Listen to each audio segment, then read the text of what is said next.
സുഗന്ധവാഹിനി അമ്മേ നിൻ സുതനെ വാഴ്ത്തുന്നു.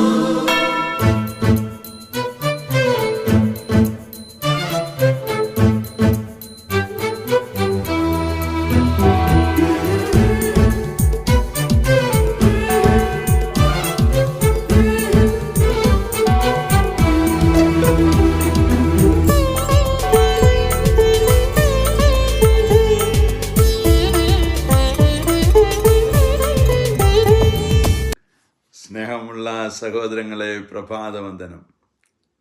ഇന്നത്തെ സുവിശേഷം രസമാണ് കേട്ടോ. ബേൽസബൂലിനെ കൊണ്ടാണ് ഈശോ പിശാചിനെ ബഹിഷ്കരിക്കുന്നതെന്ന്. ഈശോയ്ക്ക് അതിന് കഴിവില്ല, മറിച്ച് പിശാചാണ് പിശാചിനെ ഒഴിവാക്കുന്നത്. നോക്കുക, എത്ര വിരോധാഭാസമാണ്. ചില ദുസ്വഭാവങ്ങൾ മാറിപ്പോകാൻ വേറൊരു ദുസ്വഭാവത്തിനെ കൂട്ടുപിടിക്കും. പുകവലി നിർത്താൻ വേറെന്തെങ്കിലും മുറുക്ക് തുടങ്ങിയവരുണ്ട്. വലിക്കാതിരിക്കാൻ മുറുക്ക് തുടങ്ങി.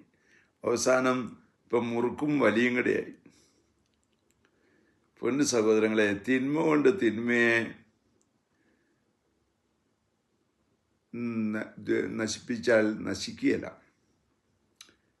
അരിശം വരുമ്പോൾ വീടിൻ്റെ അകത്ത് കയറി കഥ അടച്ചെന്ന് കുറേ തെറി പറയുക.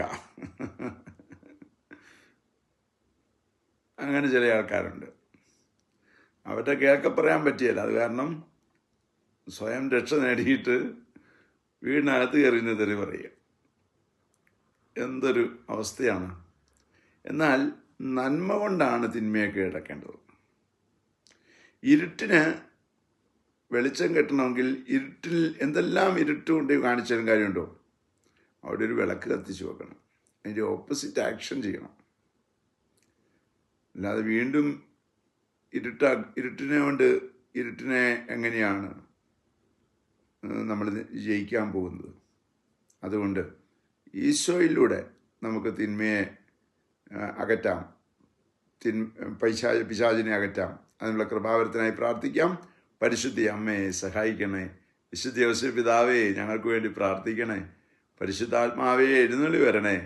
പരിശുദ്ധ പരമ ദീപികാരണത്തിന് എന്നേരവും ആരാധനയും സ്തുതിയും പുകഴ്ചയും ഉണ്ടായിരിക്കട്ടെ. ആമേൻ. നമ്മുടെ കർത്താവായ യേശുക്രിസ്തുവിന്റെ കൃപയും പിതാവായ ദൈവത്തിന്റെ സ്നേഹവും പരിശുദ്ധാത്മാവിന്റെ സംസർഗവും സഹവാസവും സ്നേഹവും ശക്തിയും കൃപയും എല്ലാ അനുഗ്രഹങ്ങളും സമൃദ്ധമായി നിങ്ങൾ ഏവരോടും കൂടെ ഉണ്ടായിരിക്കട്ടെ, ഇപ്പോഴും എപ്പോഴും എന്നേക്കും. ആമേൻ.